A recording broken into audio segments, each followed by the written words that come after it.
Hello, my name is Simon Double, and welcome to Inside the Rails, a monthly podcast for horse racing enthusiasts everywhere. And as ever, I'm joined by my co-host, Phil Boyle from BG Racing. Hi, Phil. How are you? I would imagine you're in good spirits. I certainly am. Yeah, hi Simon. I had a bit of a cold last week, so apologies if I am sounding a bit gravelly still, but I'm feeling very upbeat at the moment for reasons that I'm sure we'll touch on later. And I really can't believe another month has passed since we interviewed Andrew Black for our August episode. The time's flying by for me at the moment. I know, I can't believe we're into September already, but there's still plenty of great flat racing ahead before we move into the winter jumping season. And talking of great flat racing, our guest today is both clerk of the course and CEO of one of my favourite racecourses, York. He's William Darby, fresh from having run a fabulous 4-day Ebor Festival. But Phil, for a while it was looking like we would not be hearing much from you during the interview. Why is that? Yeah, it was looking like I wasn't going to be around when the interview was recorded, but in the rapidly changing world of Inside the Rails, perhaps now I might be. Yeah, William was due to join us for the recording at a time when I will actually be on my way to Worcester races, just taking listeners behind the curtain of Inside the Rails a little bit. We were all set as usual to be having this conversation on Tuesday the 23rd of August ahead of William joining us, and that's our usual process because it gives Callum, our producer, a few days to make us sound like we know what we're talking about, which is obviously pretty tricky before we launch the episode at the start of the month. Although I'm sure Callum will work his magic during the edit to make it sound like William joined us at the end of our chat, we moved this bit of the recording back to Monday, and then just before we started recording we found out that we need to move the interview to Wednesday after all, so I might be there all the same, having changed things again.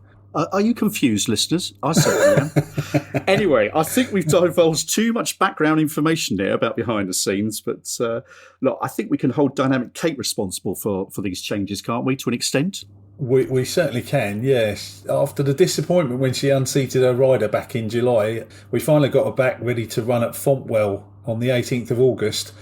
And as much as I've always said that she could win a race if things fell right for her, I must admit I wasn't expecting her to see her pull clear of her rivals and win impressively. So, yeah, that was fantastic. I was so pleased for all my shareholders. I had several of them with me at the races, and you could just see the excitement in their eyes, and all the texts and WhatsApp messages afterwards just made it really clear how engaged even a small shareholder gets in their ownership of the horse. One of the shareholders I chatted to on the phone after the race was almost in tears. I hope that was of joy, but yeah, that's what we're getting at when we bang on about how great shared ownership is, isn't it? Hear to that. And I'd like to give a mention to the winning jockey, young Thomasina Easton, who rode a very confident race, particularly for one so inexperienced.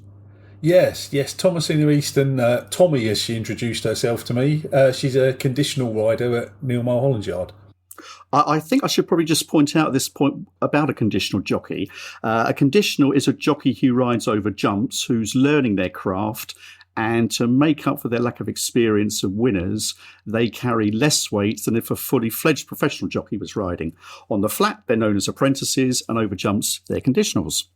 That's correct. And conditionals that are attached to a yard get an extra £3 weight allowance when they ride for their own yard until they've ridden 5 winners. So that meant that Tommy took £10 off of Dynamic Kate's weight in the win. And yeah, while she might have won anyway, a lighter burden is never a bad thing. But this still doesn't explain why you're missing the interview with William.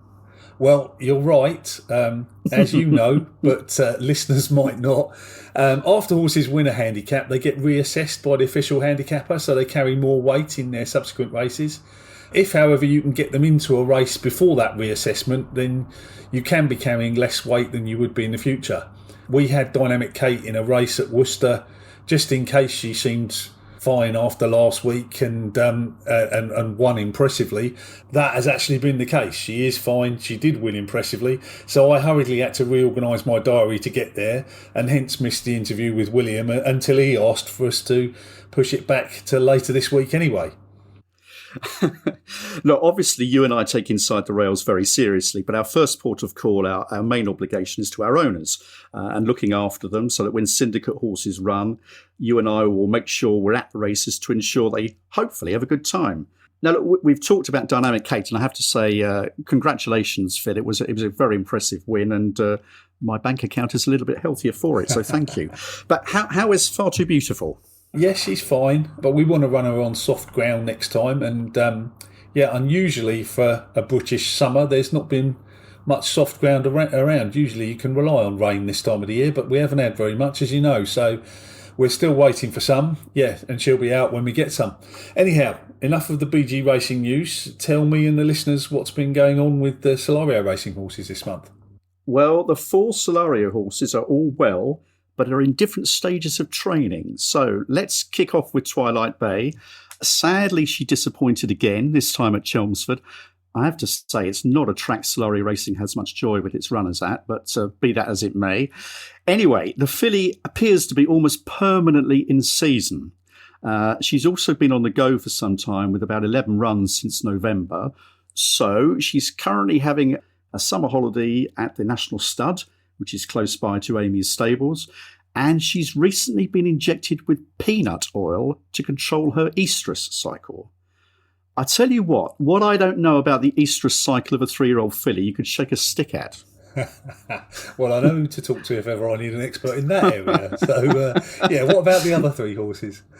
Dancing in the Woods, well, he's been a little bit disappointing. We think he's got a little bit of just a minor wind issue. Wind is referring to his breathing, by the way. So, and at the end of his races, he's not really been going through with his efforts. So he's had a very minor wind operation on his soft palate. That's all gone very well, and he'll be back in full training very, very soon and should be racing, later this month. Sharp Distinction looks absolutely fabulous, working really nicely, but he needs, like a lot of horses around the country, needs rain before he runs. I have to say, Phil, he has the biggest stride on a horse I've ever seen, apart from maybe Frankel. Well, that's something to look forward to. And it sounds like he and Far Too Beautiful are doing the same rain dance at the moment. Yep. What about last month's winner, Tarantino? He's in good order, and I think I mentioned the last podcast about getting a season ticket to Redcar. Lo and behold, where am I off to in a few days' time? Redcar. We're dropping him back to 6 furlongs, and that's because his long-term target is the £150,000 October auction stakes at Newmarket on October the 1st, and that is indeed over 6 furlongs. So, no, lot to look forward to with him. Indeed. And did I see you were hosting people at the races again in August? Yes, I've been at Windsor and Newbury hosting hospitality. Both events went really well. I have to say my tipping at Newbury left a little bit to be desired, but never mind. Look, before William comes on, we should definitely talk about the Ebor meeting. But before we do, what did you make of the Racing League so far this year? For those not so familiar with the Racing League, there are teams of horses and riders who get points for winning and being placed. And there's some terrific prize money on offer, isn't there, Phil? There is, and I must admit, I'm pretty positive about it this year. I had some reservations last year, but I think regionalising, that's easy for me to say, the teams has been pretty good. Ensuring that most trainers can now enter their horses into the races means it's a lot less exclusive than it was last year, where that was sort of restricted to only a limited few trainers. The prize money, as you mentioned, is much better than the norm, which is what we all want to see. And whilst I still think that punters are obviously going to align with the horse that they've backed, irrespective of what sort of team it's on, people who haven't had a bet are sure to cheer on their local regional team. Yes, I've really enjoyed the competitive nature of the racing, and I think the friendly but informative ITV coverage, so well done to them. Turning to the Ebor meeting, what were your highlights, Phil? Well, I'm sure the performance of Boyle would be top of most people's list, and it certainly was mine. I must admit I've never really warmed to him for some reason, but that run was a bit special. You couldn't really not be impressed by that. I was a little bit disappointed that the Lonsdale Cup was marred by the withdrawals of Stradivarius and Trushan. But then, having said that, I thought Quickthorn was really good there. And with those two that I mentioned before and Kyprios, who also won at Ascot, the staying division seems more competitive than usual this season. So plenty to look forward to there. And I must admit, again, a soft spot for Highfield Princess, having had a good winning bet on her earlier in the year. And even though she deprived a syndicate of a big race win, I was delighted for her. Yeah, Midland Park Racing had the Platinum Queen, who was second in that race. It would have been a great win for them. But Highfield Prince was very impressive. Well, I have to agree with some of your highlights. For me, Baid was imperious. Highfield Princess, an absolute revelation. Amazing to think that she first won a handicap off a mark of 57 2 years ago. And now she's won 2 Group 1s, over £800,000 in prize money, and is rated 113. She's improved 4 stone. Amazing. I think another highlight for me was Frankie winning the Ebor on Trawlerman. I mean, that was the perfect script, wasn't it, really, for William Darby and the team at York. He rode a lone furrow early on, joined the rest of the big field, and somehow managed to get his mount right up on the line. It was vintage Frankie, it really was. And finally, I must give a mention to probably my favourite non-Solario racing horse in training, the lovely 8-year-old Samarkand, who won his 14th race on the final day of York and passed £400,000 in prize money. How about that? That is a good achievement. And wasn't it really great to see so many syndicates with runners and success stories as well at these big meetings? I mentioned the Platinum Queen before. There were plenty of others. I actually noticed one race at York where I think there were 4 Nick Bradley syndicate horses in the same race. You know, it all adds up to a massive group of syndicate owners who get the chance to experience what it's like to be an owner at the very top level, you know? Yes, the syndicate horses have been competing well at the highest level, that's for sure. I mean, Sabuska, he just goes from strength to strength. His third in the Juddmonte International was an absolutely fabulous effort. Well done to him and his team. There's no doubt the 4-day York meeting, it's always a great meeting, isn't it, Phil? But this year it really seemed to give everyone in racing a lift from all the woes about prize money, horses being sold abroad, and the pending gambling review. However, I would like to give a mention to William Haggis, a Yorkshireman, who's not only currently top of the Trainers' Championship, but he came out with what I think is a very good quote about there being too much racing. With reference to a call for cutting 300 races, he said there should be 300 fixtures cut, which amounts to some 2,000 races being slashed from the racing calendar. Your thoughts, Phil? Well, I think I'm probably in the same place that I was last month. All the opinions I've read are like you've just mentioned, but they almost all seem to be lacking any evidence or support for what they're proposing. I'm all in favour of more competitive racing as a punter, as an enthusiast for the sport. That's definitely what I enjoy watching. But I'm a methodical and logical person, and I would expect to see a considered and structured plan to achieve sort of whatever goal is set. I think as always is the case, there's other factors to consider. We spoke last month about the difficulties of finding races to suit our horses. You're about to make a second trip to Redcar in a couple of months, and I'm sure you'd rather stay closer to home if there was a suitable race. And if there was soft ground in the next 2 weeks, the nearest race for Far Too Beautiful would be in Ripon, which is also a long way from where I live in the south of the country. So what type of races put on and where they are is also important.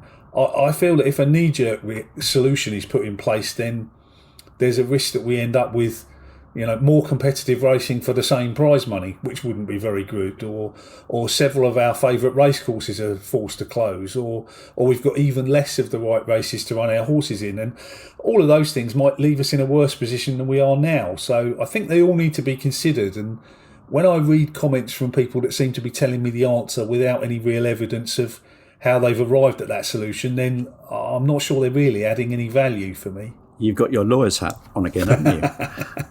Look, I don't think anybody wants knee-jerk reactions, but I do think there's a lack of urgency of tackling this issue of field sizes and too much racing. One of my big bugbears is the closeness geographically of race meetings.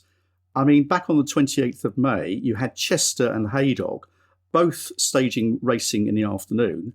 They are 30 miles apart. It's bonkers. Anyway, this will rumble on and on, no doubt.